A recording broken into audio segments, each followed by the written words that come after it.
What's there to be upset about if you're making 35 million bucks? How much? 35 million. Damn. The book Game 6 by Mark Frost tells an interesting story. There was a camera operator behind the Green Monster who was dealing with some kind of rodent, and while he was trying to shoo the rat or the mouse away, the camera actually followed Carlton Fisk down the first base line by accident. A famous shot, one that's part of the mystique of Fenway Park. It's way too early to start printing off playoff tickets, obviously. Adding more bats can still happen, but is this Reds offense built for a run in October? Johnny Cueto gave up 2 earned runs in Frisco, 3 in LA, and lost both outings. Mitchell says he had a hard time during the day thinking about his grandpa, so he started making this journal at school with a couple of passages. Hey, Pete, you're going to love this. I'm student of the month for Fort Wright. Pete, ever since you died, I've been worrying about you every day. I love you, Peter. And hey, Pete, you're looking at me up in heaven. Well, I'm looking at you too, down here.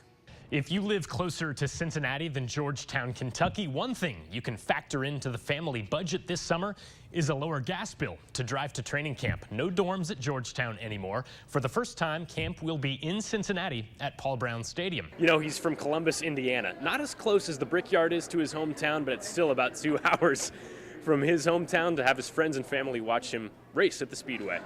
Dusty Baker has made more than $3 million a year to manage the Reds, and so often wants no part of anybody second-guessing or even asking about the lineup. Like today, the reporters in San Diego were wondering why Todd Frazier, a .393 batter filling in for Scott Rowland, sat down for Rowland to come back from back spasms. Here in Washington, D.C., the White House is, of course, where the president and his family lived during his term as commander-in-chief. And Barack Obama is a big college basketball fan. He, like a lot of us, put together an NCAA tournament bracket with one pick in particular that caught the attention of the Bearcats. UConn over UC in the second round to move on to the Sweet 16. Barack, hey, you had us losing Saturday. We gonna shock the world. In the UC football locker room, the nameplates point to the future of Bearcat football, and one in particular, kick returner Ralph David Abernathy IV, holds a prominent link to the past. I have a dream today. To a time when Dr. Martin Luther King Jr. led the push for civil rights in the 1960s. Everybody has their cross to bear. Mine just so happens to be the Abernathy name. So I'm blessed and I'm truly honored to have such a man that changed the course of history as so close to my family. Ralph Abernathy died in 1990 before his grandson was born. A civil rights pioneer in his own right, and one of Dr. King's closest friends and confidants, the two shared room 306 at the Lorraine Motel in Memphis, Tennessee, on April 4th, 1968, when King was assassinated. These men, these circumstances, these times, no doubt bring on questions from people who never knew them. No matter death threats, no matter the family issues, whatever they went through, just what made them continue to say, I'm gonna take a stand for what I believe in. I'm held to a higher standard than the normal 19-year-old because my name is Abernathy. That one mess up that the typical kid might have, I'm not allowed to have because I might end up on the news talking to you. This wall outside the Bearcats locker room chronicles UC's bowl history that dates all the way back to the 1940s, but not one time until this season had a UC kick returner taken one all the way back in the postseason.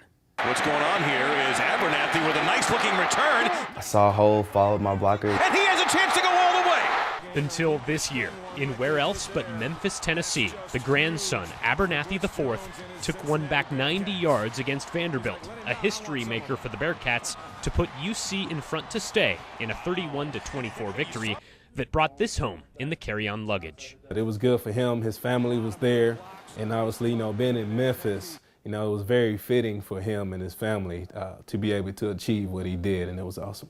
And amazing, perhaps, the way things work out, that the city of Memphis, Tennessee can connect generations of Abernathys together for two very different reasons. In Cincinnati, Zach Wells, Local 12 Sports. Get your programs, baseballs, bats, and hats. Bailey continuing to stay right on the outside part of the plate. with Michael Bourne. While the Cowboy does the play-by-play, for this man, headphones are as much a must-have at the ballpark as his walking cane. I pretty much knew, go for it now, or otherwise I might never get the opportunity. And Reggie Deal knew it was time to chase his dream of visiting every major league park when life insurance money came in unexpectedly. He left his job to go to all 30 stadiums in 30 days by himself and blind, which he's been since birth. The Reds batting right now. having survived the cancer scare, I already knew that, when you've got a chance to do something in front of you and you don't take it, there's no guarantee that you're going to have next year or the next 25 years in front of you, so take your chance while you have it. Great American Ballpark marks his 26th stop. He's almost done. 4 stadiums left after this one. Crazy journey, but loving it. Exactly. Mingling with players like Matt Latos is a highlight. Was out at your old stomping grounds about a little over a week San Diego? ago. Yeah. Oh, geez. Good ballpark. It is a good ballpark. Definitely a good ballpark. But California fans are too laid back, though. they don't make any noise, yeah. They're so laid back. Imagine trying to handle the travel part of it while not being able to see.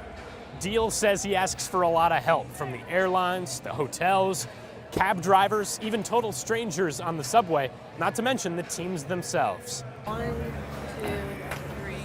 The Reds community relations director gave Deal a ride from the hotel to the park, where he soaks in everything except the sights. It's the crack of the bat at the right moment of the game. It's the crowd getting very enthusiastic at a point in the game where you know that enthusiasm is genuine. There's no noise sign on the scoreboard telling him to cheer. It's unbelievable. He can't see anything. He can just hear the bat, hear the ball, hear the fans, the noises of the crowd. I guess that's what gets him going. I mean, Glover down the left field line. Does it stay fair? It is a grand slam. On this night, Devin Mesoraco provided the heroics in a journey filled with 30 different chapters. It's been a bucket list item for 15 years or more.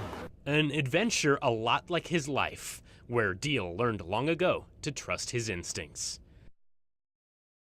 Good evening from Houston, where all season long Andy Dalton had avoided that fatal mistake. His only pick 6 of the season came in a game the Bengals came back to win against Buffalo. But tonight, J.J. Watt snagged a bullet out of the air, took it back 29 yards, and the Texans never looked back in a 31-10 victory that ended the Bengals season. Yeah, I didn't really see exactly what had happened. I just saw it got batted or whatever, and then he was running the other way. So, it was a good play. It was a pretty hard ball, and when he caught it, I was just surprised that he caught it. Like I said, heck of a play by him, and tough one. He's a heck of a football player, made a heck of a play, and that's what the playoffs are about. No doubt about it. It was blow for blow there until somebody makes a great play, and that's what the playoffs are. It's not just good plays. Somebody's got to make a great play, and he made one. For at least another season, January 6th, 1991 will stand in the record book as the last time the Bengals won a playoff game. It is the longest drought in the National Football League. With the Bengals in Houston, Zach Wells for Local 12 Sports. Let's go back to you. What'd you say? I don't remember. Is your ankle hurt? Huh? Is your ankle hurt? Yours?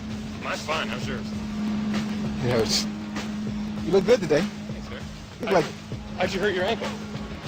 working like you work. What's up? Hey, Dad, you want a sign? I get you when I come back. Watch out, sir. If you hit the car, sir, please.